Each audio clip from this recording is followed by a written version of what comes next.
The wind howled through the Vanguard aerospace testing facility. Jet engines roared, and the air reeked of fuel. On the concrete floor, Ethan Cole scrubbed a dark fuel stain with steady hands.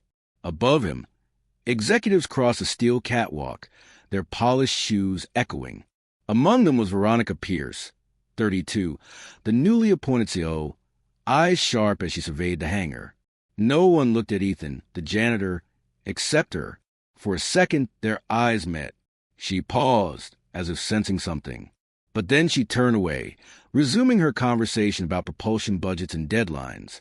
Ethan finished cleaning, rose quietly, and slipped into the restricted area where the X-39 prototype stood under heavy tarps. His badge shouldn't grant him access, but he'd modified it himself. He approached the plane like an artist inspecting his canvas, tracing its edges, whispering, "They'll never understand what you can really do." That night, an explosion shattered the silence. The X-39's test bay erupted in fire. Sirens wailed. Security cameras caught Ethan running from a hangar. By morning, he was gone. 3 weeks later, in Vanguard's downtown tower, Veronica faced a board. The X-39 test failure cost us $2.6 billion. One director barked. Congress is demanding answers. She remained composed. We'll find who's responsible. I already have a lead. She tapped her tablet.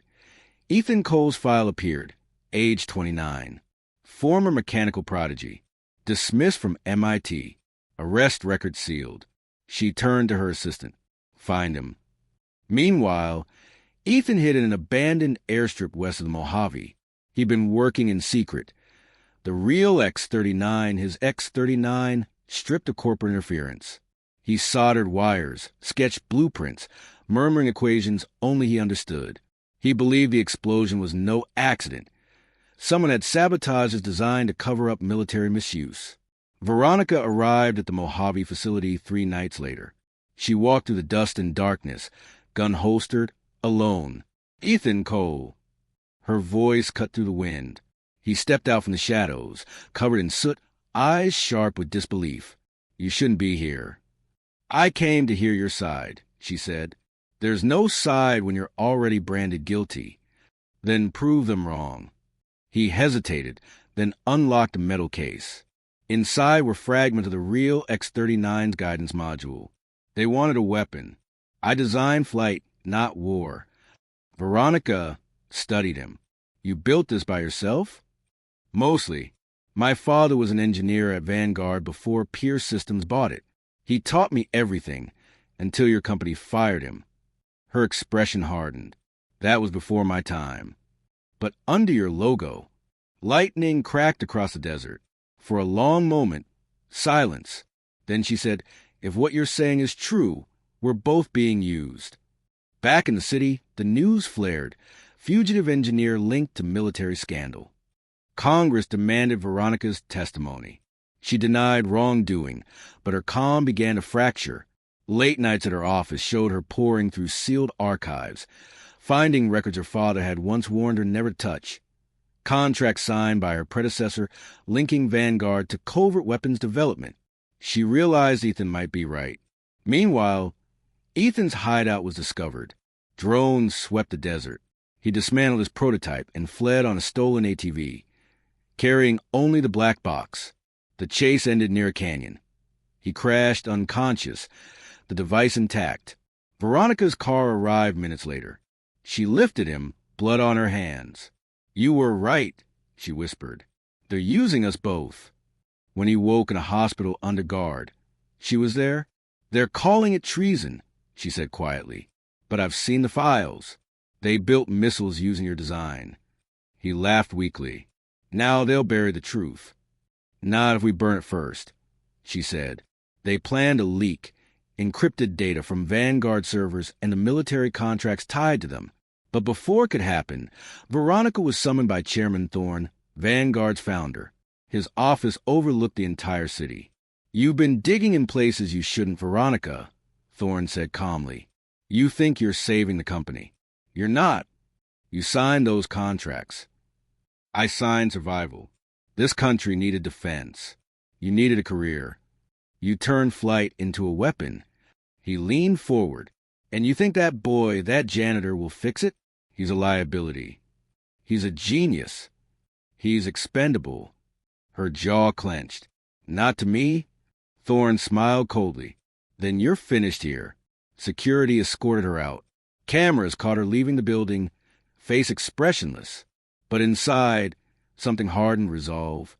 That night, she met Ethan again in a deserted rail yard. He was weak but determined. If they silence us, the truth dies with us. She handed him a drive. Then we don't let them. The upload began at midnight, files transferring to multiple media outlets, encrypted, unstoppable. As the progress bar climbed, spotlights appeared outside. Vanguard security stormed the yard. Ethan grabbed the drive, shouting, "Finish it," before running toward the decoy terminal. Gunfire echoed. Veronica hit send. The files went live. Floodlights cut through the night as security swarmed the rail yard. The upload had completed seconds before Ethan fell. The gunfire stopped, leaving only the hum of servers and the sound of Veronica's ragged breathing. She crawled to him, shaking his shoulder. Ethan, wake up." His lips moved faintly. "Promise me they'll know the truth." "They will," she said, clutching his hand. By dawn, the world did. Every major outlet received a flood of encrypted documents, contracts, internal memos, and design blueprints proving Vanguard Aerospace had repurposed civilian flight technology into stealth missile prototypes. The story exploded across screens. Vanguard and military and covert weapons scandal. CEO under fire. Government agencies launched investigations. Protests filled the streets. Investors fled.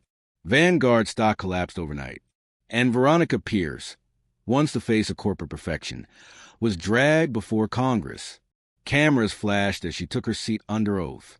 "Ms. Pierce, did you authorize the classified contracts?" "No." "Were you aware of Mr. Ethan Cole's independent work?" "Yes." "Then why did he go into hiding?" Veronica leaned forward.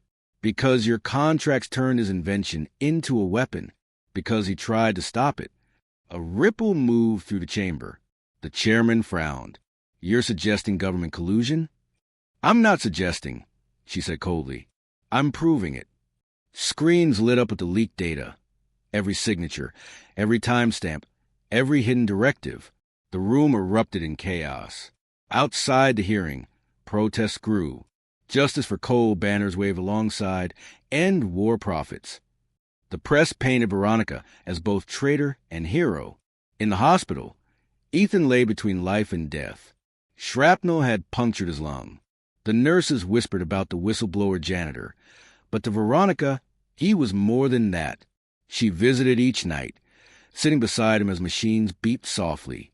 "He told me the first time he saw an aircraft take off, he thought it was magic," she said quietly to the sleeping figure. "And I turned that magic into a weapon. I won't let that be your legacy." Weeks passed. Congressional hearings led to indictments.